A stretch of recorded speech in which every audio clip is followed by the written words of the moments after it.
NBA Youngboy reportedly facing 63 charges in prescription drug fraud ring. NBA Youngboy was taken into custody on multiple charges, and new details about the alleged crime has now been revealed. Now, first of all, I want to say this shit just ridiculous. How our successful black brothers that are really winning just create fucked up situations for themselves. Like I just don't understand it. Like get this money and have fun and stay free. Coming up in a rough environment like NBA Youngboy did, dealing with the streets, forced to indulge in activity that you really don't want to indulge in because of your background. You have to protect certain things. You have to act a certain way because there's so much hate out there. So I understand what NBA Youngboy is going through as a young black man. But, I like his music so much. I just hope that, he don't get himself in a position where they throw him away. They basically take the key and throw him away because it's just fucked up. I don't feel like he's just a bad guy. He just like to do his drugs and just chill and get his money. But in the world we live in, we got laws. And these people make up laws for them. It ain't for us. And then, your background, your history, it just fucked up to see this. But back to the story. Salt Lake City reported that the police documents indicate he is a suspect in a large-scale prescription fraud ring that is known to try to acquire promethazine with codeine. Let me give y'all the game, America, because I have sifted. When you heard that song by Pimp C, Bun B, UGK years ago, Triple Six Mafia, everybody heard this song called Sippin' on the Scissor. You heard that song called Sippin' on the Scissor. That is a syrup that the doctors prescribe people who have bronchitis. That means a non-stop cough. And it gives people an appetite when they're hungry. So anything that people figure out that'll get you high and intoxicated, people try, right? Okay, I know y'all agree on that. That's why people drink alcohol. Because what it do? It make you feel good and make you high. Why you think people smoke weed? Because it make you relax, it make you feel good, and make you high. Why you think people snort cocaine? Because it make them feel good, now it make them get energized and stay up. But you get what I'm saying. Certain things that you do and put in your body make you feel good. So promethazine with codeine, it makes you feel like a weed high, like a sedative effect. So a lot of people start sipping it and, doing whatever other drug they like to do with it too. Or people that don't do drugs will just smoke weed and sip lean. That was the thing. So it got so bad that they took it off the market.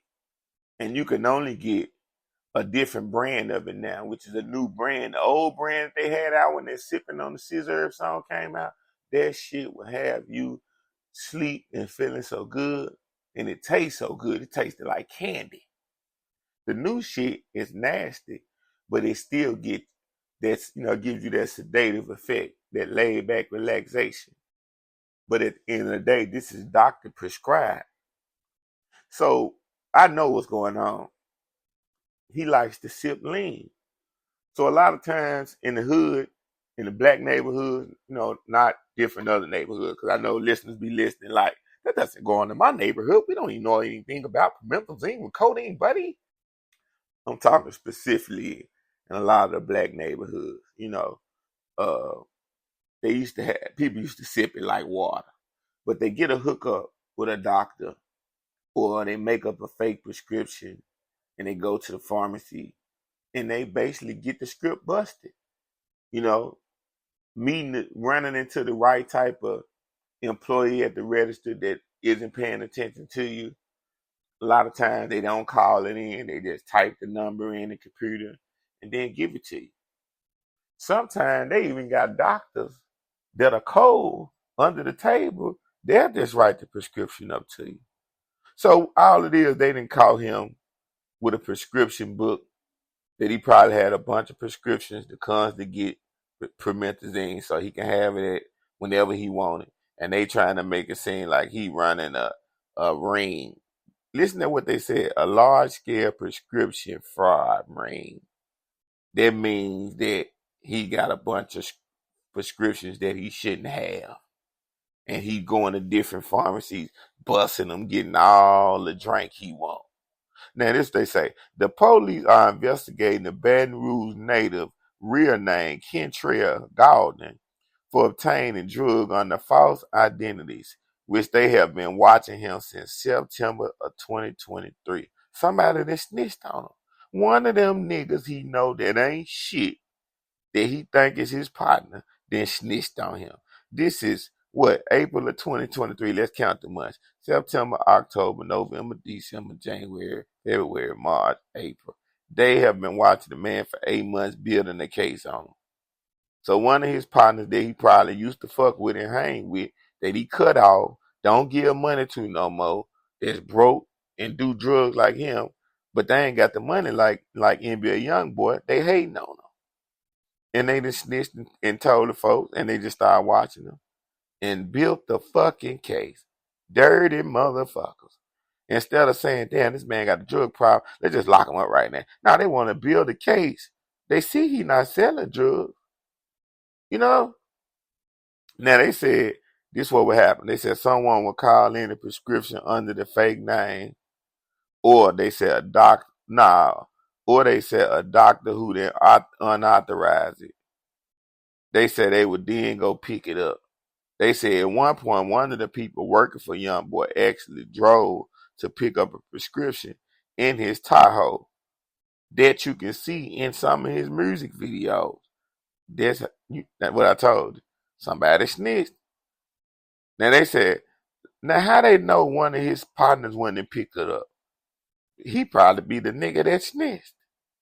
Law enforcement went to his home, found prescriptions matching some of the fake names, and they didn't hit him with 63 charges. 63. They got the man in there with no bond. That's what I be saying. I'm telling you, speaking shit into existence is a powerful thing out here, black brothers in the hood. This is what this show about today.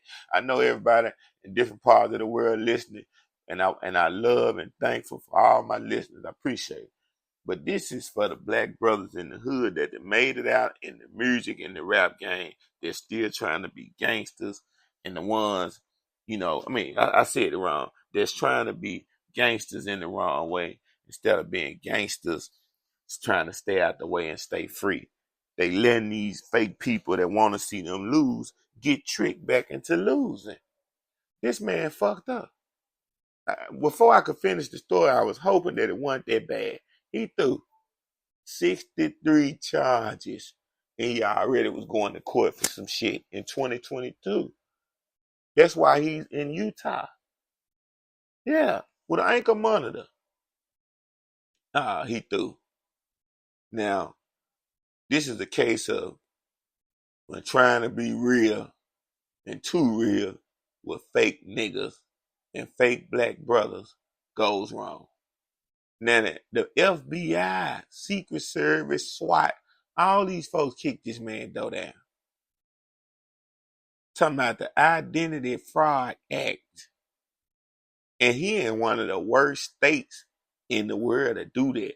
I feel like he was set up. I know he was, because think about this. NBA Youngboy, if you was having troubles and they let you back out under special conditions, you should have picked to go to a state where the crime and the laws, if you get caught or make a mistake, wasn't the worst. You went to the worst, a Mormon state, one of the worst places in the world to get in trouble, where they be ready to hide your ass.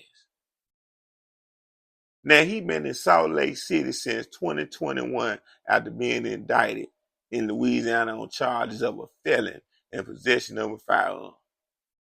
Man, this shit crazy. Anyway, NBA Youngboy, another rapper that it took out. You just tune in to another motherfucking episode of Legend of Motherfucking Coming Show. And this is sad today. But hey, you might got a young brother, a young cousin, a friend that's in the rap game, that got talent, got potential. You see that they can make it, and they're hanging around a bunch of street dudes right now in fucked up situations and environments. Lead them the right way. Show them the video and the picture of Nba Youngboy with these charges, and show them the other rappers that'll never see the streets again, and the ones that's in the cemetery, and let them know that if they want to win, when they blow up and get that money, that you see the potential they got to get when they album sales start to take off and they really make it.